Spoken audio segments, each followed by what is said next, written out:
The glass shattered before anyone understood why. Mira felt it slip from her fingers a full second before her mind caught up, and by then the sound had already rolled across the ballroom floor, sharp and final, cutting straight through the orchestra and the low hum of 100 important conversations. Every head turned, every head except one. Queen Alara had stopped walking. She stood 3 feet away from Mira, her silver gown catching the chandelier light, her hand still raised mid-gesture from whatever she had been about to say to the ambassador beside her. The ambassador blinked, confused, waiting for the sentence that never came. The queen was not looking at him anymore. She was looking at the maid on the floor, kneeling now among broken glass, water soaking into the hem of her uniform. Nobody in that room had ever seen the queen stop like this. Not for dukes, not for foreign dignitaries, not even for the prime minister, who had tried twice to catch her attention near the dessert table and failed both times with a practiced smile that hid his irritation. The queen simply did not stop. She moved through galas the way rivers move through valleys, steady, polite, unbothered, always heading somewhere else. But she had stopped now. Mira's hands were shaking as she reached for the shards of glass, murmuring apologies nobody asked to hear. Her heart slammed against her ribs so hard she thought the sound of it might carry across the room louder than the broken glass had. She kept her eyes down. Maids did not look up. That rule had been drilled into her from her very first week in the palace, back when she was 17 and terrified of every gilded doorframe. A shadow fell across her hands.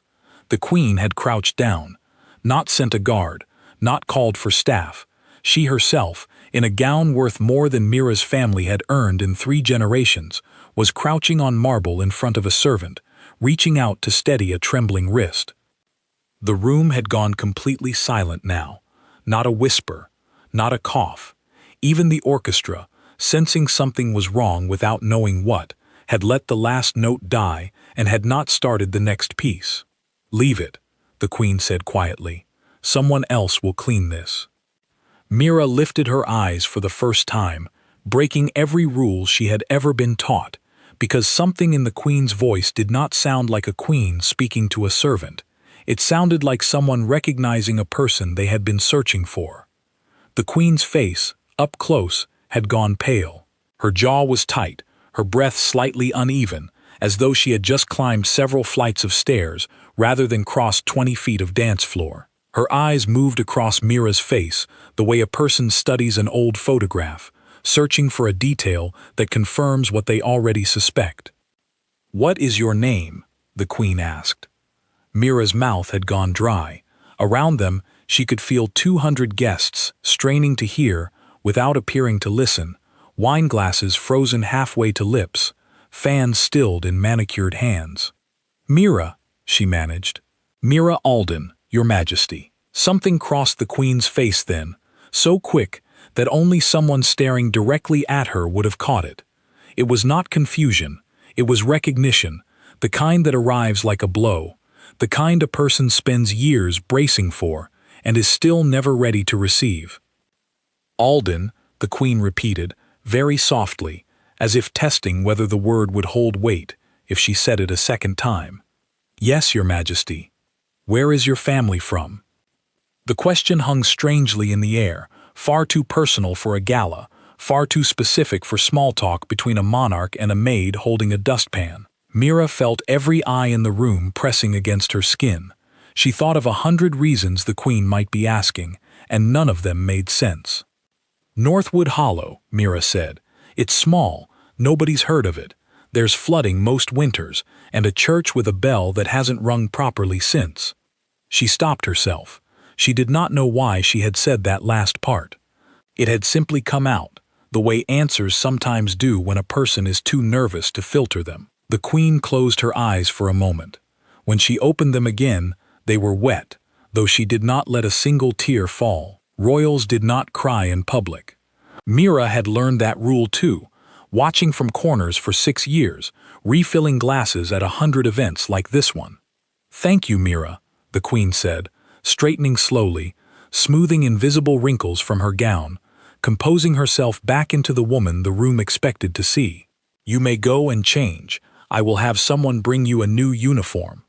And then, quieter, meant only for Mira, though two nearby guests would later swear they had caught the words as well. "I have been looking for you longer than you have been alive."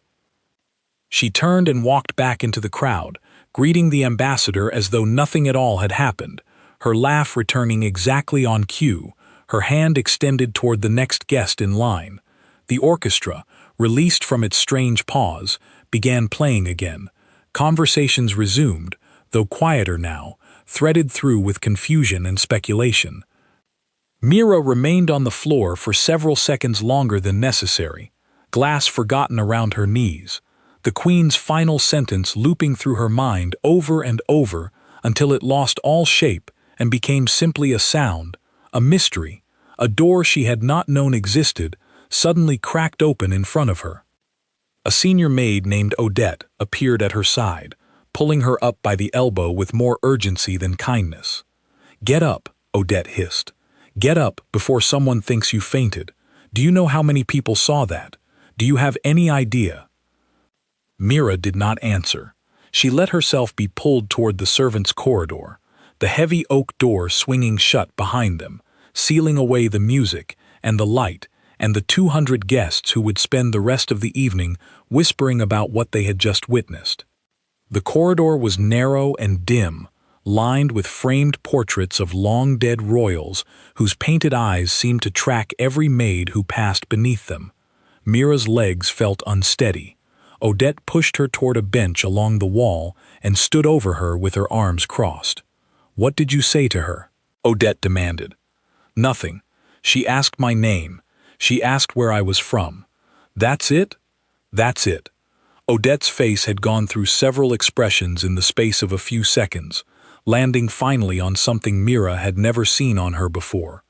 Not annoyance, not suspicion, fear.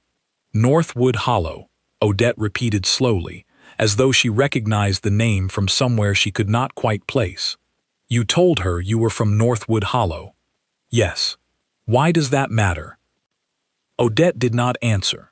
She glanced down both ends of the corridor, checking for anyone who might be listening, and then sat down beside Mira, her earlier sharpness gone, replaced by something almost gentle. 12 years I have worked in this palace," Odette said. 12 years, and I have never once seen the Queen stop mid-conversation for anyone, not for the Prime Minister, not for her own cousins. She does not stop. I broke a glass. Maybe she was just being kind. Odette shook her head slowly. Kindness does not make a queen's hands shake. I was standing close enough to see it. Her hands were shaking, Mira. The words settled over Mira like cold water. She thought of the queen's face up close, the paleness of it, the strange wetness in her eyes that never quite became tears. She thought of the way the queen had said her name, testing it, weighing it, as if checking whether it matched something she had carried inside her for a very long time. "I don't understand any of this," Mira said. "Neither do I," Odette admitted. "But I would be very careful over the next few days if I were you. Things that happen quietly in this palace rarely stay quiet for long." Before Mira could ask what she meant, footsteps echoed from the far end of the corridor, brisk and deliberate, the sound of someone walking with purpose rather than wandering. Both women turned. A royal footman in ceremonial uniform approached, holding a folded piece of parchment sealed with the crest of the royal household, the wax still faintly warm. He stopped in front of Mira and extended it toward her without a word of explanation, as though he had been told exactly what to do and nothing more. Mira took it with trembling fingers. Odette leaned closer, reading the crest pressed into the wax, and went very still. "That is not a household seal," Odette said quietly. "That is the Queen's personal seal. She uses that for exactly one thing." "What?" "Matters she does not want anyone else to know about." Mira looked down at the parchment in her hands, at the deep red wax stamped with a crown she had seen 1,000 times on coins and portraits, but never once on anything addressed to her. Somewhere beyond the corridor, the gala continued, laughter and music drifting faintly through the heavy oak door, a world she had served for 6 years without ever truly belonging to it. She broke the seal. Inside, in handwriting far too elegant and hurried to belong to any clerk, was a single line. "Come to my private study tomorrow evening. Tell no one, not even yourself if you can help it." Mira read it twice, then a third time, searching for some detail that would make it make sense. There was none. Only the instruction, sharp and strange, and the quiet certainty settling into her chest that whatever had begun tonight was not going to end with a broken glass and an early night. Odette read it over her shoulder and said nothing for a long moment. When she finally spoke, her voice had lost all its earlier sharpness entirely. "Whatever this is," she said, "I hope you are ready for it, because the Queen does not send letters like that for small things." Mira folded the parchment carefully and slid it into the pocket of her ruined uniform, the broken glass and spilled water already forgotten, replaced by a question that would not let her sleep that night, or the next, or for many nights after. Why her? Why now? And why did a woman who ruled an entire kingdom look at a palace maid as though she had finally found something she had spent her whole life searching for? The next day passed slower than any Mira could remember. She scrubbed floors that did not need scrubbing, polished silver that already gleamed, and folded linens with hands that would not stop trembling no matter how many times she pressed them flat against the fabric to steady them. Every clock in the palace seemed to move at half its normal speed, as though time itself had decided to punish her for the question burning inside her chest. Odette watched her from across the laundry room but said little. Whatever fear had crossed her face the night before had settled into something quieter, more careful, the kind of caution a person wears when they suspect trouble is coming but do not yet know its shape. She did not ask Mira about the letter again. She did not need to. It sat folded in Mira's pocket like a stone, its weight impossible to forget even for a moment. By late afternoon, whispers had already begun moving through the servants' quarters, the way they always did, faster than any official announcement, twisting a little more with every retelling. Some said the Queen had recognized Mira from a dream. Some said Mira was secretly a distant cousin of the royal family, hidden away at birth for reasons nobody could agree on. One particularly imaginative kitchen boy insisted the Queen had mistaken Mira for a ghost, the spirit of someone she had once wronged, come back to collect an old debt. Mira ignored all of it as best she could, though the attention made her skin prickle every time she crossed a hallway and felt eyes follow her a little too long. She had spent 6 years in this palace, learning how to be invisible, how to move through rooms without disturbing the air around her, and in a single evening, that invisibility had shattered as completely as the glass on the ballroom floor. When evening finally came, she changed into her cleanest uniform, the one reserved for formal duties, and stood in front of the small mirror in the servants' dormitory for longer than she would ever admit to anyone. Her reflection looked steady enough. Her hands did not. The walk to the private wing of the palace took her through corridors she had never been permitted to enter, past guards who studied her with open curiosity rather than the usual practiced blankness. Word had clearly traveled ahead of her. A young guard near the marble staircase actually stepped aside and inclined his head slightly as she passed, a gesture no maid in this palace had ever received from him before.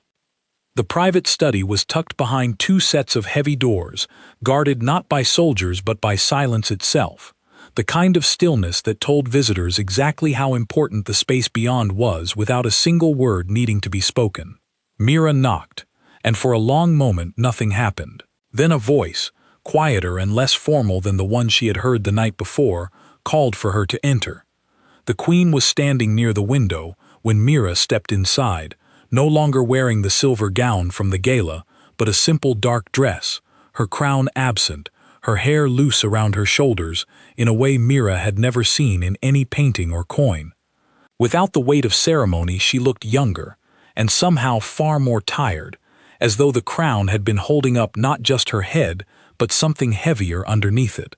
"Close the door," the Queen said. "Please." Mira obeyed, her fingers fumbling briefly with the heavy latch before it clicked into place. The study around her was warm with lamplight, lined with shelves of books that looked read rather than displayed, their spines worn soft at the edges. A fire burned low in the hearth. On the desk between them sat a single object that immediately drew Mira's attention away from everything else in the room. A photograph, old and cracked along one corner, propped upright against a stack of papers. "Sit," the Queen said, gesturing to a chair across from the desk. "You must have 100 questions. I intend to answer as many as I can, though I warn you now that some answers will only create more questions. That is simply the nature of what I am about to tell you." Mira sat, her hands folded tightly in her lap, unable to look away from the photograph for more than a few seconds at a time. Even from a distance, something about the woman in the image tugged at her, familiar in a way she could not immediately explain. "You asked me nothing at the gala," the Queen continued, settling into the chair behind her desk, "and I am grateful for that. Some conversations are not meant for ballrooms." She paused, her fingers resting lightly against the edge of the photograph without quite touching it. "I imagine you have wondered, since last night, why a queen would stop everything simply because a maid dropped a glass." "Yes, Your Majesty." "It was not the glass," the Queen said. "It was your face, and your name, and the village you named, without my even asking directly, though I confess I steered you toward it." She exhaled slowly. "I have spent 30 years searching for someone from Northwood Hollow who shared that face and that name, and I had nearly convinced myself I never would." Mira's throat tightened. "I don't understand. I've never met you before last night. My family has never had any connection to the crown. Not that I know of." "Not that you know of," the Queen repeated, and something in her voice suggested the phrase carried more weight than Mira had intended. "May I ask you something first? Do you know how your grandmother died?" The question landed strangely, disconnected from everything Mira had expected. Her grandmother had died before Mira was born, a fact she knew only from scattered fragments her mother had shared over the years, always reluctantly, always followed by a change of subject. "She died young," Mira said slowly. "My mother never talks about it much. She said it was an illness. That's all I know." The Queen's expression did not change, but something behind her eyes did, a flicker of old grief, surfacing briefly, before being pushed back down through what looked like years of practice. "Your mother was told it was an illness," she said, "because the truth would have been dangerous for her to carry, and more dangerous still for her to repeat." "What truth?" The Queen reached forward and turned the photograph around so that it faced Mira directly. The woman in the image stood in front of a small stone church, a bell tower rising behind her, one hand shading her eyes from the sun, the other resting on the shoulder of a young girl Mira did not recognize. Mira's breath caught. The resemblance was impossible to ignore. The woman's face could have been her own, aged slightly, framed in an old-fashioned style of dress, but unmistakably, almost eerily similar. The same sharp jawline, the same slightly uneven smile, higher on the left side than the right. "Her name was Rosalind," the Queen said quietly. "She worked in this palace long before either of us were born into the roles we now carry, and she is the reason I am alive to be sitting in this room with you tonight." Mira looked up sharply. "Alive? What do you mean?" The Queen rose from her chair and moved to the window, looking out over the palace gardens now dimming into evening shadow, her arms crossed tightly against her chest, as though bracing herself against a cold that only she could feel. "When I was a child," she said, "there was a period in this kingdom that history books describe rather gently as a time of unrest. It was not gentle. There were men in this court who did not believe a child should sit on the throne, and they were prepared to remove that child by whatever means necessary, whether the world called it treason or not." Mira sat perfectly still, afraid that any movement might interrupt whatever this was building toward. "I was smuggled out of the palace in the middle of the night," the Queen continued. "Hidden in the countryside, under a false name, moved from village to village whenever there was reason to believe someone had grown suspicious. For nearly 2 years, only a small handful of people knew where I truly was. Rosalind was one of them. The woman in the photograph. Yes, she was young then, barely older than you are now, working as a kitchen girl in the household that sheltered me. She discovered who I really was within the first month, though I never told her directly. She simply knew, the way some people simply know things they are not meant to know. The queen's voice grew quieter, and she never told a single soul, not when men came through the village asking careful questions, not when a reward was offered, large enough to change her family's fortunes forever, for any information about a missing royal child. She said nothing, not once, not ever. Mira felt something tighten in her chest, a mixture of awe and confusion she could not fully untangle. Why would she risk so much for a child she barely knew? I have asked myself that question for 30 years, the queen admitted. I believe in the end, it was simply who she was. Some people protect others because it serves them. Rosalind protected me because she could not imagine doing otherwise, even when it cost her everything. What did it cost her? The queen turned back from the window, and for the first time since Mira had entered the room, her composure cracked entirely, grief moving openly across her face without any attempt to hide it. It cost her life, she said, though not in the way you might expect, not from a blade or a bullet, from something slower, and in some ways crueler. But that is a story for tomorrow, Mira, because it is not one I can finish tonight, and you deserve to hear all of it, not fragments handed to you in the dark.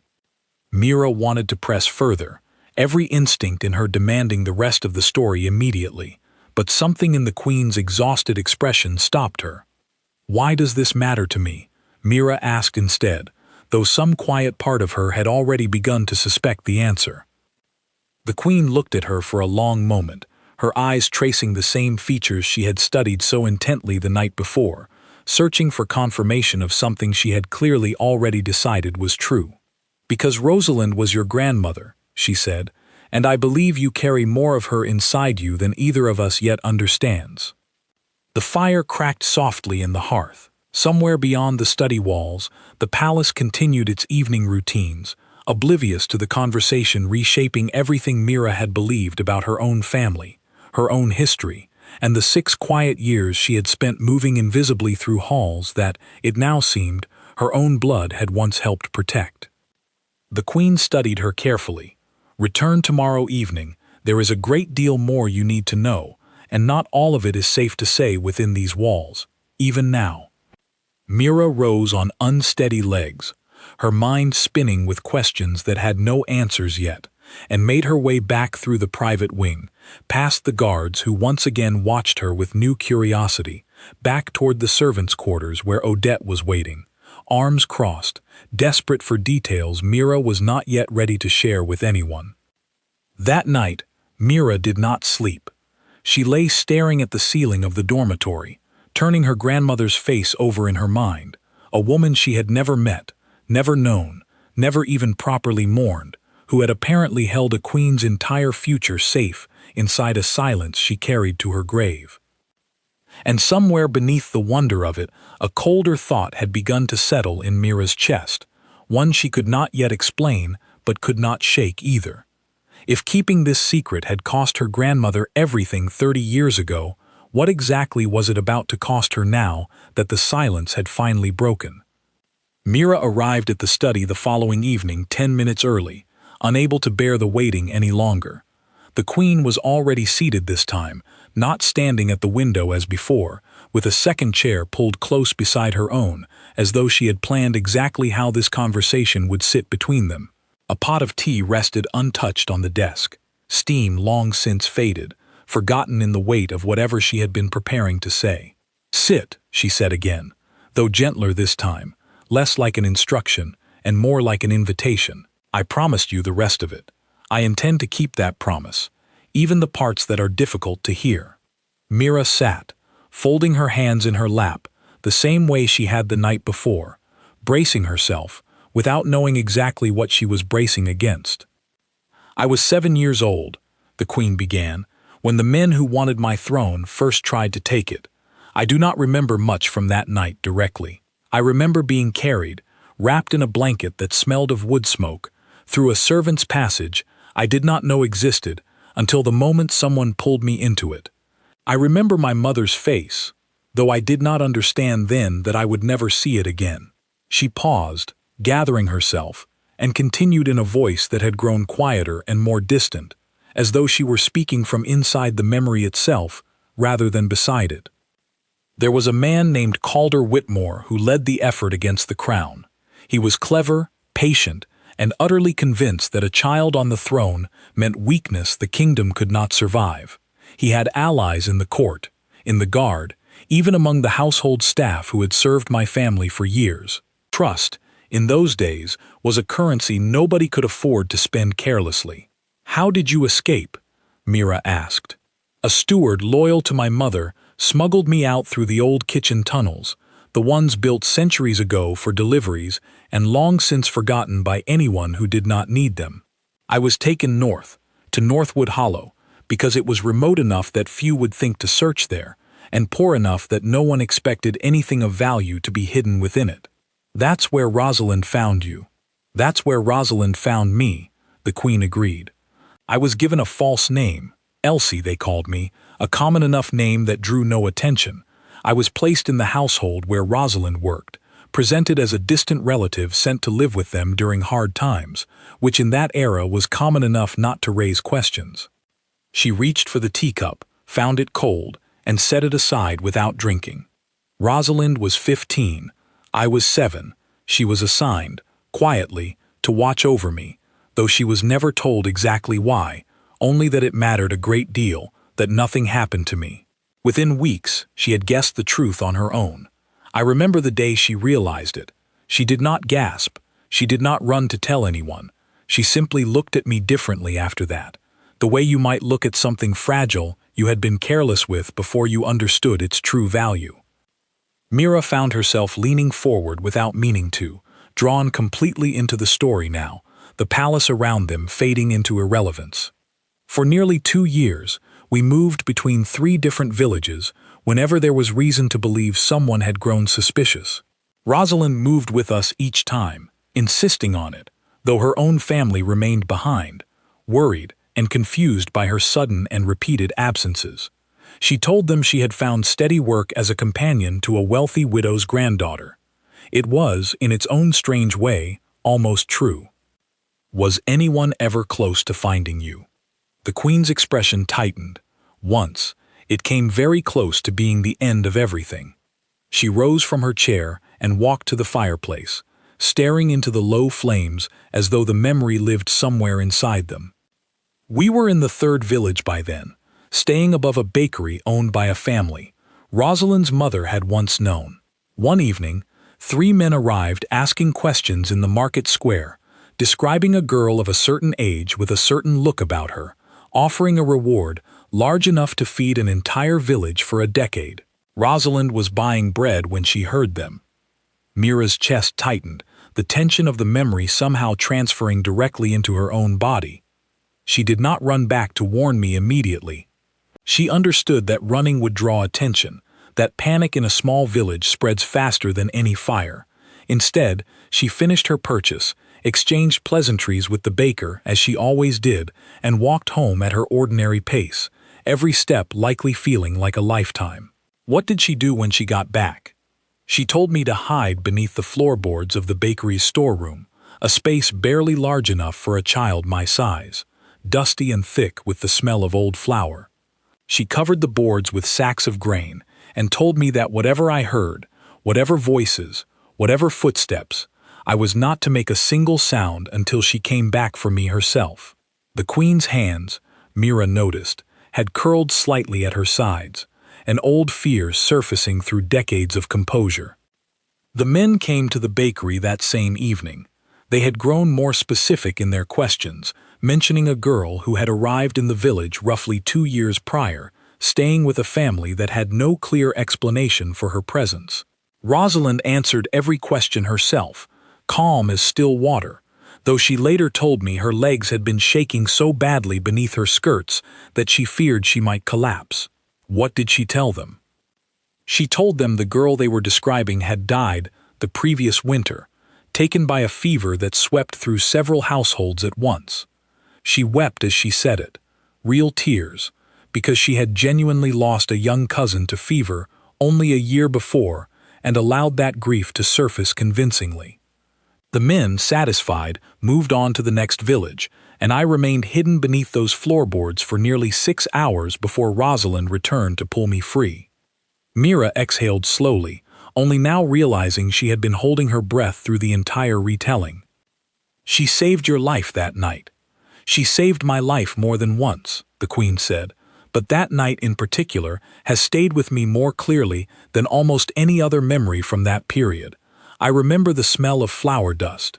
I remember the sound of her voice through the floorboards, steady and warm, telling me a story about a fox and a hollow tree simply to keep me calm, as though nothing at all unusual was happening above my head." Did the men ever come back? Not that year, but word travels, even in places that seem forgotten by the rest of the world. Nearly 8 months later, a different set of men arrived, better informed this time, less easily convinced by grief or explanation. By then, loyal forces within the capital had regained enough strength to begin quietly reclaiming the throne, and word reached us that it was finally safe to return. The Queen returned to her chair, sitting slowly, as though the weight of the memory had aged her several years in the span of a single conversation. I was brought back to the palace within the month. Rosalind was meant to come with me, offered a position in the royal household as thanks for everything she had done, a life far more comfortable than anything Northwood Hollow could have offered her. But she didn't come. "She did come," the Queen said, and something in her voice shifted, growing heavier, more reluctant. "She served in this palace for nearly 4 years afterward, though quietly, without any acknowledgement of what she had truly done, because acknowledging it publicly would have exposed exactly how vulnerable the crown had once been, and my advisors believed that vulnerability needed to remain buried." "That doesn't seem fair," Mira said quietly. "It was not fair," the Queen agreed, and Rosalind never once complained about it, though I suspect now, looking back with older eyes, that the unfairness of it wore on her more than she ever allowed herself to show. She paused. "There is something else you should know, something I have never spoken of publicly, not once in 30 years. Mira waited, sensing the shift in the room, the temperature of the conversation dropping several degrees. "During those hidden years, there was a man in this court, one of Calder Whitmore's closest allies, who eventually discovered a fragment of the truth. Not everything, not where I had been hidden or under what name, but enough to suspect that someone close to the royal household had assisted in the escape and had never been identified. Did he know it was Rosalind? He suspected several people, Rosalind among them, though never with certainty. He made it his mission, for years afterward, to find proof, believing that whoever had helped hide a 7-year-old queen from her enemies represented a threat that needed to be permanently removed from any position of influence, regardless of how much time had passed. A cold weight settled into Mira's stomach. What happened to him? Calder Whitmore was eventually arrested and exiled, once loyal forces regained full control of the kingdom. But his closest ally, a man named Edric Voss, was never fully implicated. He remained in the capital, quietly working his way back into positions of modest influence over the following years, patient, in a way that made him more dangerous than Whitmore had ever been. The Queen's silence stretched long enough that Mira feared she would not answer at all. "Yes," she finally said, "Edric Voss is very much alive. He is, in fact, still connected to several members of this court, though carefully, quietly, in ways that have never been easy to prove. And he has spent 30 years wondering exactly who helped hide me, never quite letting go of the question, the way some men never let go of anything that threatens their sense of order." The Queen met her eyes directly, and for the first time since Mira had entered the study, her expression carried something closer to worry than grief. "Because 2 nights ago, in front of 200 guests, I stopped in the middle of a ballroom and asked a maid her name, her family, and the village she came from. I did it because 30 years of searching had finally led me somewhere real, and in that moment I forgot entirely how many people were watching, how many ears were listening, how many old enemies still sit quietly at the edges of every gathering in this palace, waiting for exactly this kind of mistake. Mira's mouth had gone dry. "You think he was there, at the gala?" "I know he was there," the Queen said. "Edric Voss has attended every Founders Gala for the past 15 years without exception. And I have no doubt whatsoever that he watched everything that happened between us with far more interest than any other guest in that room." The fire popped softly in the hearth, the only sound in the study for several long seconds. "There is something else," the Queen continued. "Your grandmother did not simply live quietly after those years and pass away from natural illness, as your mother was told to protect her. Rosalind died under circumstances that were never fully explained to me, though I have long suspected they were connected to exactly the kind of old enemy we are discussing now." Mira felt the room tilt slightly around her. "You think someone harmed her because of what she did?" "I think," the Queen said carefully, "that some debts in this world are never truly closed, not by time, not by silence, not even by death. And I fear that by stopping in that ballroom 2 nights ago, I may have reopened a debt that Edric Voss believed had been settled 30 years before." Mira sat perfectly still, the warmth of the fire doing nothing to chase away the cold spreading through her chest. Somewhere beyond the study, the palace carried on with its ordinary evening rhythms, guards changing posts, kitchens preparing late meals, servants moving unseen through corridors exactly as Mira had done for 6 quiet years. But nothing about tonight felt ordinary anymore. "What do we do?" Mira asked, her voice barely above a whisper. The Queen studied her for a long moment before answering, weighing something Mira could not yet see. "For now," she said, "we wait, and we watch, because if Edric Voss has begun to suspect what I already know, then he will not move carelessly. Men like him never do. He will wait for the perfect moment, and when it comes, I need you prepared for it, whether that moment arrives in a week, a month, or a year from now." Mira nodded, though the promise felt impossibly large for someone who, only 3 nights earlier, had simply been a palace maid worrying over broken glass and spilled water. She left the study that evening carrying a weight far heavier than any she had carried before, the knowledge of her grandmother's courage tangled together with the shadow of an old enemy who had never stopped searching, and the growing certainty that whatever came next would not wait patiently for her to be ready.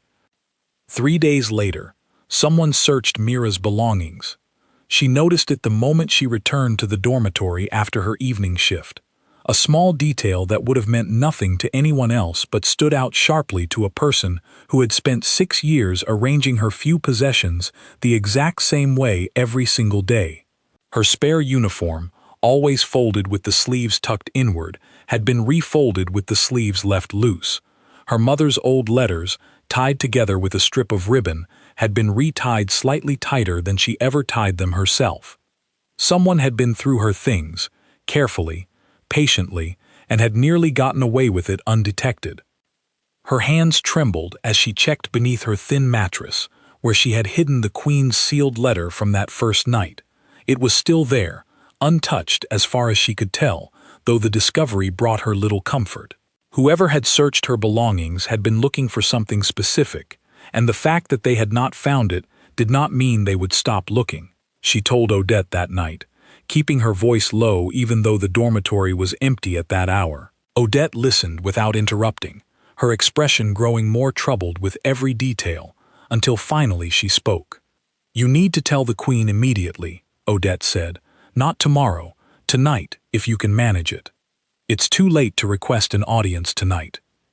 "Then find another way," Odette said firmly. "Mira, listen to me. In 12 years, I have seen servants dismissed for far less than a search through their belongings. Whoever did this either wanted something they believed you were hiding, or they wanted you to know they were watching. Neither possibility is good." Mira spent a sleepless night turning the problem over in her mind, and by morning had decided Odette was right. She requested an early audience through the household steward, citing an urgent matter without elaborating further, and was granted a brief window before the Queen's scheduled morning appointments. The Queen listened to her account with visible concern, her earlier warmth replaced by the sharp attentiveness of someone assessing a threat rather than comforting a friend. "Describe exactly what was moved," she said. "Every detail matters." Mira described the uniform, the letters, the careful but imperfect attempt to leave everything appearing undisturbed. The Queen's jaw tightened as she listened, and when Mira finished, she rose from her desk and crossed to a locked cabinet along the far wall, retrieving a small brass key from a chain she wore beneath her collar. "I had hoped we would have more time before anything like this occurred," the Queen said, opening the cabinet to reveal a stack of aging documents bound in fraying string. "But it seems Edric Voss moves faster than I anticipated, even at his age." "What are those?" Mira asked. "Records," the Queen said, "kept quietly, over many years, by people loyal to the crown, who understood that men like Voss rarely disappear entirely, no matter how long the silence lasts. I have never had reason to open this cabinet before now." She carried the documents to her desk and began sorting through them with practiced efficiency, though Mira could see her hands were not entirely steady. "There is a member of the household staff," the Queen said, "who has served in a modest position within the kitchens for nearly 8 years. His name is Callum Everhart. I have long suspected, though never confirmed, that he reports certain palace happenings to outside parties in exchange for payment." Mira's stomach dropped. "Do you think he searched my things?" "I think it is very likely," the Queen said, "and if that is true, it means Edric Voss already suspects a great deal more than casual gossip would explain. He would not risk exposing an informant over idle curiosity. He risked it because he believes something important is at stake. What could he possibly find in my belongings?" "Perhaps nothing," the Queen admitted, "but men like Voss do not need to find proof to act. Sometimes the mere suspicion of a threat is enough to provoke a response, and his responses, historically, have never been gentle." The words settled over Mira with the cold weight of real danger, something she had understood intellectually since the previous conversation, but had not yet felt in her body until this moment. "What do we do about Callum Everhart?" Mira asked. "We do nothing, for now," the Queen said, surprising her. "If we move against him too quickly, Voss will simply find another way to watch you, one we may not detect as easily. Better to know exactly where the threat is coming from than to force it into hiding where we cannot see it.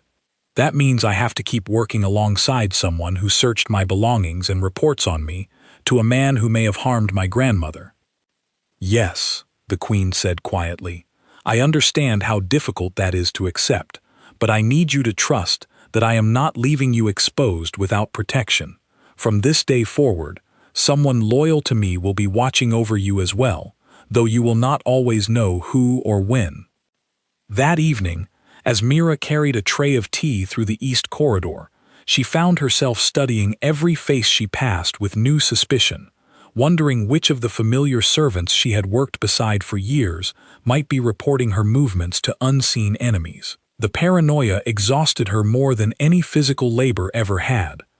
3 days passed without incident, though the tension never fully lifted. Mira caught Callum Everhart watching her once, across the kitchen during the evening meal preparation, his expression carefully neutral, though something in his eyes lingered a beat too long before he returned to his tasks. She said nothing, remembering the Queen's instruction, though her pulse had not fully settled for the rest of that evening. On the 4th night, everything changed. Mira was returning from the laundry rooms later than usual, the corridors mostly empty at that hour, when she noticed a folded note tucked beneath the door of the dormitory, slipped there sometime while she had been occupied with her duties. There was no seal this time, no royal crest, only her name written in unfamiliar handwriting across the front. She opened it with trembling fingers, reading the message twice before its meaning fully settled into her chest. "Your grandmother made a choice 30 years ago that she believed protected the crown. Some of us have spent 30 years believing otherwise. If you value your safety, you will encourage the Queen to leave old history where it belongs, buried and forgotten. Some debts are better left unpaid than reopened." There was no signature, no indication of who had written it, though the meaning was unmistakable. Mira's hands shook so violently that the paper crinkled loudly in the silent hallway, the sound seeming far too loud for the empty corridor around her. She did not sleep that night. She sat awake in the dormitory, the note clutched in her hands, replaying every word until they lost meaning through repetition, the way threats sometimes do when a person examines them too closely for too long. By morning, she had made her decision. She requested another audience, this time insisting on immediate urgency, and was brought before the Queen within the hour, the note still trembling slightly in her outstretched hand. The Queen read it in silence, her expression darkening with each line, and when she finished, she set it down on her desk with unusual force. "This confirms what I feared," she said. "Voss knows enough to be concerned, though perhaps not everything. If he knew for certain that you were Rosalind's granddaughter, this note would not have bothered with veiled warnings. He would have acted directly. What does that mean for me?" "It means we still have a small window before this becomes far more dangerous," the Queen said. "But that window is closing quickly." She paused, considering something carefully before continuing. "I believe it is time to bring you fully into my confidence, Mira, in ways I had hoped to delay a while longer." "What do you mean?" The Queen crossed to the locked cabinet once more, retrieving a second set of documents Mira had not seen during their previous conversation. Older still, the paper yellowed and brittle at the edges. "These are letters," the Queen said, "written by Rosalind herself during the final months of her life, entrusted to a household steward who kept them hidden for years before finally delivering them to me after her death. I have read them more times than I can count, searching for clues about what truly happened to her, though I never fully understood their meaning until recently." She placed the letters gently in front of Mira. "I believe," the Queen continued, "that Rosalind knew something dangerous about Edric Voss, something significant enough that she feared for her safety in the years before she died. I believe these letters may contain the very proof that could finally hold him accountable for whatever role he played in her death, if only I can interpret them correctly." Mira stared down at her grandmother's handwriting, faded but legible, the words of a woman she had never known but who now felt, in this moment, more real to her than almost anyone else in her life. "Will you help me understand them?" the Queen asked. "You knew nothing of this history 3 days ago, and yet you carry her blood, her instincts, perhaps even pieces of the same courage that allowed her to protect me 30 years ago, when it would have been far easier to say nothing at all." Mira looked up from the letters, meeting the Queen's eyes with a steadiness that surprised even herself. "Yes," she said, "whatever it takes. I want to know the truth, and I want Edric Voss to answer for whatever he did to her." The Queen nodded slowly, something like relief passing briefly across her tired features. "Then we begin tonight," she said, "because I believe the answers we need are somewhere within these pages, and I fear we do not have the luxury of taking our time to find them." Outside the study window, evening was settling over the palace gardens, shadows stretching long across manicured hedges that had witnessed 30 years of quiet secrets, old grief, and a danger that had never truly disappeared, only waited patiently in the shadows for the right moment to surface again. They worked through Rosalind's letters late into the night, the fire in the study burning down to embers as Mira and the Queen sat close together, reading and rereading passages that had confused royal advisors for decades. Most of the letters described ordinary things at first glance: weather, small household matters, gentle questions about the Queen's well-being during those hidden years long since past. But woven through the mundane details, Mira began to notice a pattern, small phrases repeated with slight variations, as though Rosalind had been encoding something deliberately, hoping only someone who truly knew her would recognize the pattern for what it was. "Here," Mira said, pointing to a line near the bottom of the third letter. "She mentions the church bell 3 times in this single page, Northwood Hollow's bell, the one that never rang properly." The Queen leaned closer, studying the passage. "I noticed that too, though I could never determine what it meant beyond simple nostalgia for her childhood home." "It's not nostalgia," Mira said slowly, an idea forming as she compared the mentions across multiple letters. "Look at the numbers she uses each time. 3 rings, then 5, then 12. She's not describing the bell at all. She's using it to hide something else. The Queen's eyes widened. Numbers. A location, maybe. Or a date. Mira's mind raced. Memories of her own childhood surfacing unexpectedly. Stories her mother had told her without ever explaining their significance. My mother used to say something odd whenever we visited the old church ruins near Northwood Hollow. She said the bell tower held more secrets than sound. I always assumed it was just a saying. They spent the next hour cross-referencing every numerical reference scattered throughout the letters, and slowly, painstakingly, a pattern emerged. 3, 5, 12. Repeated with slight variation across 4 separate letters, always tied to mentions of the bell tower, always phrased just carefully enough to seem like nothing more than sentimental recollection. She hid something in the bell tower, the Queen said finally, sitting back with the realization settling over her features. Evidence, perhaps. Something she could not risk keeping on her person or entrusting to anyone directly. We need to go there, Mira said. Northwood Hollow is nearly a full day's journey, the Queen said, and if Voss suspects we have begun searching these letters, any sudden absence from the palace will draw immediate attention.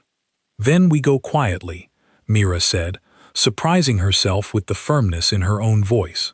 Tonight, before anyone notices we're gone. The Queen studied her for a long moment, weighing the risk, before finally nodding. I will arrange for a small trusted escort. No announcements, no official record of the journey. We leave within the hour. The journey north was tense and mostly silent, the carriage rattling along dark roads illuminated only by lantern light, the Queen dressed in plain traveling clothes that stripped away every visible sign of her true identity. Mira sat across from her, the old letters tucked safely inside her coat, her heart pounding with every mile that passed. They arrived at Northwood Hollow just before dawn, the small village exactly as Mira remembered it from childhood visits. Quiet cottages nestled along a narrow river, the old stone church standing at the village center with its crooked bell tower rising against the pale morning sky. The church door groaned as Mira pushed it open, the interior dim and dusty, unused for regular services in recent years, though still maintained by a caretaker who lived nearby. The Queen followed close behind, her earlier composure replaced by something rawer, more urgent, as though 30 years of unanswered questions had finally brought her to this exact threshold. The bell tower stairway was narrow and steep, wooden steps creaking under their weight as they climbed toward the small chamber where the ancient bell hung silent, its clapper long since repaired improperly after some forgotten accident decades before. 3, 5, 12, Mira murmured, studying the chamber carefully. What could those numbers mean here? Her eyes traced the stone walls, searching for any marking, any irregularity that might explain the sequence. Then she noticed it, a series of small scratches near the base of the bell's support beam, faint but deliberate, 3 marks, then a gap, then 5 marks, then another gap, then 12. Here, she said, kneeling beside the beam, these aren't random. Someone counted something here. She pressed against the stone floor near the marks, and after a moment, one section shifted slightly beneath her palm, a loose flagstone that had clearly been lifted and replaced many times over the years. Mira worked her fingers beneath its edge and pried it upward, revealing a small hollow space beneath, dry and undisturbed, containing a single sealed metal box no larger than a loaf of bread. The Queen knelt beside her, her breath catching as Mira lifted the box free and brushed away decades of dust. "Open it," the Queen said softly. Inside, wrapped carefully in oilcloth to protect it from moisture, was a stack of documents far more official in appearance than the personal letters they had spent the night decoding. Financial records, correspondence bearing an unfamiliar seal, and, tucked at the very bottom, a signed confession detailing a plan to eliminate the hidden royal child 3 decades earlier, along with clear evidence linking Edric Voss directly to funding the search efforts that had once sent armed men through quiet villages asking careful questions about a missing girl. She kept proof, the queen whispered, her hands trembling as she turned the pages. All these years, she kept proof of exactly what he did, hidden where no one would ever think to search. Why didn't she use it? Mira asked. Why hide it instead of exposing him immediately? The queen read further, her expression shifting from shock to a deeper, more complicated grief. Because using it would have required revealing everything, including my location during those hidden years, including her own role in protecting me. She was protecting the crown even in death, Mira, choosing silence over vindication because she believed the kingdom's stability mattered more than her own justice. Mira felt tears sting her eyes, finally understanding the full weight of what her grandmother had sacrificed, not just during those 2 hidden years of childhood, but for the remainder of her life afterward, carrying proof of a crime and choosing never to use it, protecting a secret that had ultimately cost her everything. They returned to the capital that same afternoon, the sealed box carried carefully between them, the weight of 30 years of buried truth finally within reach of daylight. The queen moved quickly once they returned, summoning her most trusted advisors within hours, presenting the evidence before a small council convened in complete secrecy. Edric Voss was arrested within 2 days, quietly at first, though the truth could not remain contained for long once formal charges were filed. The revelation shocked the court far more than anyone had anticipated. Voss had spent 30 years rebuilding his reputation, cultivating alliances, positioning himself as a respected and harmless elder statesman, all while the truth of his earlier crimes remained buried beneath a church floor in a village most nobles had never heard of. His trial, when it finally came, exposed not only his role in the original plot against the young queen, but a pattern of quiet corruption and manipulation that had continued for decades afterward, hidden in plain sight. Mira testified before the council, describing the letters, the journey north, the hidden box beneath the bell tower, her voice steady despite the enormity of the room around her, filled with nobles and officials who, only weeks earlier, would never have imagined a palace maid standing before them with such significance. When it was finally over, when Voss had been formally stripped of his remaining influence and sentenced to permanent exile from the capital, the queen requested one final private audience with Mira in the same study where everything had begun. Your grandmother's name will finally be spoken with the honor it deserves, the queen said, settling into her chair with visible exhaustion, though something lighter had entered her expression, a weight lifted after 30 years of carrying it alone. I intend to have a memorial placed in the palace gardens, acknowledging what she did for this crown, for me, and for this kingdom's stability during its most fragile moment. She would have liked that, Mira said quietly, though I think she would have been embarrassed by too much attention.